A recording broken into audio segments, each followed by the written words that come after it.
Hey guys, it's Steve for CollectorMania. Here doing a continuation of our 32 series.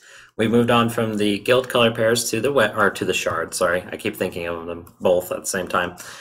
So anyway, our first deck up is Esper, and we're gonna do. I have a hard time pronouncing this one's name. It's Merieke Ri Berit. That's the way I say it. I know there's a million different ways people say it. I know there's a right way. If you want to put that in the comments, go for it.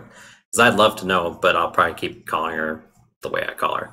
So anyway, she is a 3-cost Esper human. She's a 1/1, so not very powerful. She reads, does not untap during your untap step, so kind of interesting. Then she has a tap ability, gain control of target creature as long as you control her. When she leaves play or becomes untapped, destroy that creature. It can't be regenerated. A lot of people can compare her to Rabinia in a lot of ways. She's very similar. Of course, Rabinia can untap herself at your upkeep, whereas she cannot. So there's some differences there. Also, Rabinia just returns the creature to the control or the owner's control, whereas this will bury it. So I mean, that's a huge plus on her side. So as you'll see as we go through the deck, we kind of try and capitalize on that ability, really just kind of using that to get rid of your opponent's huge threats and then maybe even keep some for yourself, as we'll see. One of the first big cards that I wanted to talk about is Ghostly Flicker. It doesn't really look that impressive, but when you actually read the card and realize that it is returning whatever you blink to your control, that's huge. So for example, you gain control of something with Mereiki, like for example, I don't know, let's just throw out something crazy like an Avacyn or something like that. Then you Ghostly Flicker both of them, they return, you have Mereiki untapped, and you still maintain control of the Avacyn. So I mean, that's huge. This card just works perfectly in the deck. Awesome. And then we've got another card here, Momentary Blink. This is kind of just a quick, like, I've saved a lot of creatures this way. I've just bounced like things like Noxious Gearhulk and stuff like that with this card. So just a kind of interesting utility card. And we've got another big one in Flicker Wisp. Really what you're looking for is a combination with this is like Vidalcan Orrery and Flicker Wisp, or even if you have to use it, in slow mode, like just playing it as a creature normally, without the flash. Just a really interesting card. 3/1 flyer, nothing to be shy about it combat-wise or anything like that. So just an interesting card. Then we've got kind of the big sister version of it in Restoration Angel. Of course, you got to be kind of careful. You want to not blink angels, of course, which there aren't very many in the deck, so you really don't have to worry about it here. But I always forget that. I always try and blink an angel at some point, and it's just like, oh yeah, I can't do that. Oops. So yeah, Restoration Angel, really good. And then we've got a huge one in Eldrazi Displacer. As you'll see as we get on into the land section, I kind of had to build around this card because I found that most of the time while I had it in my deck, I actually couldn't use it because I couldn't produce the colorless mana, so there was a little bit of an adjustment when I added this in here. But I would say it's well worth it. Eldrazi Displacer is kind of like the Deadeye Navigator 2.0. Well, I'd say it's not as good as Deadeye Navigator, but it's like the fixed version almost, just because it does have that handicap of the colorless mana. Really cool card. Should probably go into any deck that wants to, blink stuff. Mono white is huge with this, of course. So Eldrazi Displacer. And then, of course, Deadeye Navigator, as we just talked about. This card is absolutely bonkers. There's a reason that I don't have any creature counters in here, like Draining Welk or anything like that. It just gets ridiculous, and I don't want to go down that dark route with this deck. It's supposed to be a little bit more fun. And then we've got the old commander of this deck, Brago King Eternal. This card is absolutely bonkers, especially as a commander. I know it's really popular on EDH Rec, and I don't know, I feel like, even though this probably isn't true, I probably had one of the very first like hyper-tuned versions of this deck, in my opinion. I built it as soon as it came out. I saw it and I knew I just loved it. So anyway, to kind of tone myself down again, because my Brago deck was pretty annoying to the play group, so essentially I shifted it to make it a little harder to, just combo off and win with Brago, and turned it into Merieke, because I've always wanted to build around this commander, and I feel like this is the best way to do that. Okay, and then we've got I pulled up a few of the cards that are really kind of like unique and are super important as far as what to blink. A big one that I used to use in Brago all the time is Rishadan Cut Purse. This card is ridiculous early game because you lay it down and people can't pay the extra one to keep one of their permanents, and they have to sacrifice something. I mean, that could be anything, like their commander, soul ring, I mean, anything. It's just an interesting little card. It can be really good late game, especially if you have a way to flicker it. So like think about this with like Deadeye Navigator or Eldrazi Displacer. You're just going to punish your opponents for not leaving mana open. So it makes them kind of think about their turns a little bit more. Now we've got a new addition in Trophy Mage. This card's great for grabbing like 1,000-year elixir or a mana rock if you need it. Just a really cool card that, you know, grabs a, 3-cost artifact. I mean, it's kind of unique, but it actually really works in Commander, in my opinion. Then we've got Clever Impersonator. This guy can come down and be pretty much anything you need it to be, and then you can just flicker it to become anything else you need it to be. Like I've copied plenty of Planeswalkers with this and used to use them for a turn. I've even copied a Vincer once and bounced my Felidar Guardian to bounce this to copy something else. There's a whole bunch of things that you can run through with this card. Really, really cool. And then we've got a all-star of the deck, and that's Gonti, Lord of Luxury. This card has brought me to many victories, just being able to steal one of your opponent's best cards off the top of their library. Especially if you see them setting up with like a, anything, like if they do a brainstorm and then you're just like, well, I don't know, maybe we should check that out and see what's back on top. So anyway, Gonti, just a great card, Death Touch, 2/3, all kinds of greatness. Now we've got Shakashima's Student. This card I absolutely love. It's great for getting a few tricks in there. So for like example, if you have like your Sphinx of Ithune or something like that, and you're just swinging at somebody to deal some damage, they think, and you just kind of want to bounce and then copy something ridiculous on the battlefield. Just a great utility card. It does a lot for 4 mana. Plus, doing the ninjutsu is only 2 mana, so it really, just great card. Plus, it's a ninja. I mean, who doesn't love ninjas? I honestly hope they start doing some ninjas in Magic. And then we've got Lavinia of the 10th. This card was a all-star in Brago. It's an all-star here. Just being able to shut down your opponent's turn, essentially, you wouldn't think it, but there is a lot of essentially what you're trying to do with 4 and under converted mana costs. Like, think about that. That's pretty much your soul rings, that's your mana rocks, that's, just a ton of things are just shut down by this card. And being able to just bounce it just makes it even that much better. Plus, Pro Red comes in handy sometimes, especially if you're up against like Goblin decks and stuff like that. So, interesting card. Then we've got Jace's Mindseeker. This is one of those unique cards that I was talking about. I don't think a lot of people care to play this card, but it's actually pretty interesting. Like some of the stuff you can do off of it. Like I've cast it and then done like an Explosive Vegetation. It's just you're grabbing instants or sorceries from an opponent and you're using them. And if you're blinking this guy, what are you losing, really? You cast the 6 mana to do it the first time, or maybe you can cheat him out, and then you just blink him from there on. Like, just really, really good synergy there. Okay, so on from that, we've got our untap. Obviously, it's pretty important with Merieke not being able to untap herself, so there's quite a few different ways to put in here, and once again, I pulled up the highlights. Minamo is the one that I think of instantly when I look at this deck. This land is absolutely bonkers.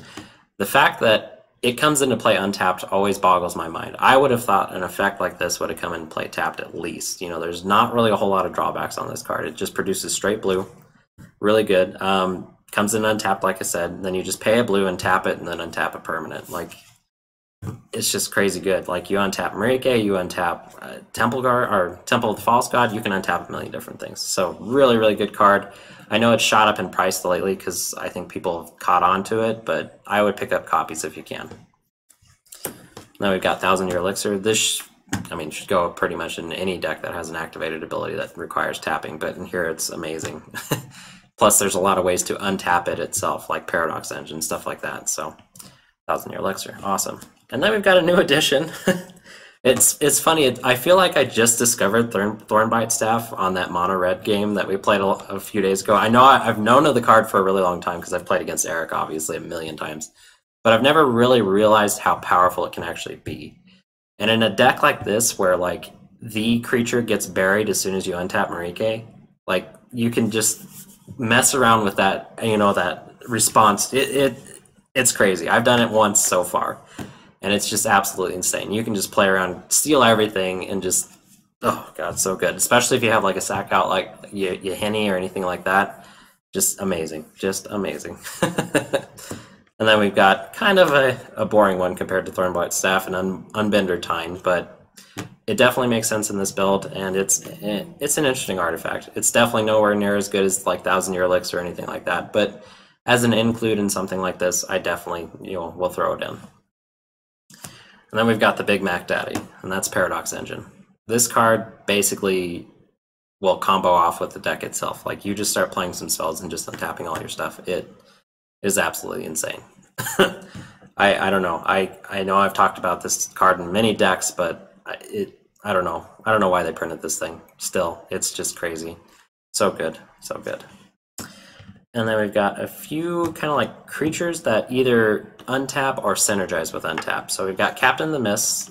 This is a card that was probably forgotten about for a really long time. I think it came back, let's see, Avacyn Restored, something like that. I remember trying to play this card in Standard, and it was actually kind of working because it was like a tribal humans. It was blue-green or something like that. I can't remember what I was doing exactly, but it's got an interesting effect where if you play another human, it actually untaps itself. So like there are ways that you can kind of chain it together, especially with Mereiki. There are a few other humans in the deck, so you can kind of like untap, tap, untap, just keep playing and untapping Mereiki with her. Really cool. Interesting little include here. Probably the only place that it's super useful, but I don't know. Interesting card to look at. It's kind of like the same thing as like the Vizier of Hidden Sands or whatever the one was that just came out. Except for this one can't really untap lands and stuff like that. So, okay, and then we've got Eratai, the Corrupted. This is more of a synergize with the untap effects, and there are a few other ones in the deck, but I feel like this was the highlight one. Essentially what I do with this guy is I actually use the creature that I've taken control of to sack to counter something. So it actually works out pretty well. It's a little slow and clunky, but it definitely works, because sometimes people have this weird notion that they're going to somehow get their creature back, which with Mereiki, it's probably not going to happen. But I mean, it's possible, but it's probably not going to happen. So using Eratai to sacrifice that creature, and just watch their face go from smile to not smile is really good. So really cool card. And then we've got one of my mana rocks. There are a ton in here, but I thought I'd bring up Coalition Relic just because it really makes sense with this type of strategy, especially like Paradox Engine or anything like that. Well, maybe not Paradox Engine, but any of the untap effects like Vizier. I mean, you can essentially like just stack counters on here and then just like your next turn use them all and cast something ridiculous. So Coalition Relic, really cool card.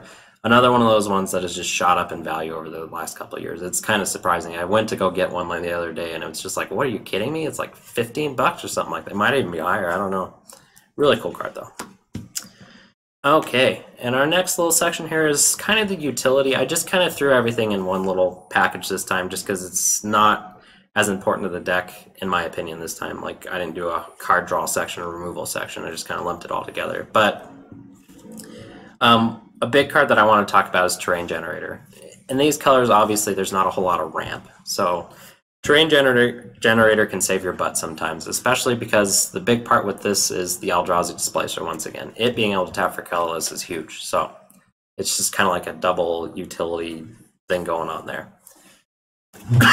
And then kind of along the same lines, we've got Volrath's Stronghold. Obviously, this has a little bit more utility in it where it can put creatures on the top of your library and then you can use them later, especially since this is an ETB-based deck. So that matters a lot of the times, but it being able to tap for colorless once again is just really, really good. Okay, and then we've got one that I feel like a few people miss, and that's Haunted of Seeing Winds. It's kind of like a cheaper staff of them that you can't ping with, but I mean, it will draw you an extra card at the beginning of your upkeep. If you think about it, it's only one more mana than Phyrexian Arena, and it doesn't deal any damage to you. So really, really cool card, really different. Not a lot of people play it, I don't think, so really cool. And then we've got Cackling Counterpart. I love casting this early and then just letting it sit in my graveyard. It's just a really cool, kind of funny trick to like wait for somebody to, let's say, I don't know, go and try and remove your Noxious Gearhulk, and then you're just like, okay, well, I'll just flashback Cackling Counterpart, make a copy of Noxious Gearhulk. Yeah, I don't care if the other one dies, now I've got a token. Really cool. Plus early game, like I said, it can copy a lot of interesting things, especially if you take control of something really interesting and you just want a copy of that card, So really cool. And I've got Mystical Teachings. This card is great for finding a lot of like your Restoration Angel, because A lot of people always think about that it can find your instant speed spells, but not a lot of people pay attention to that it can find your flash spells as well. So really interesting include. I primarily just grab like Soul Manipulation and or Cyclonic Rift with this. If I'm late game, Cyclonic Rift, early game, Soul Manipulation. Really cool counterspell. I don't know, probably should have added it to this list, but it's a really cool counterspell.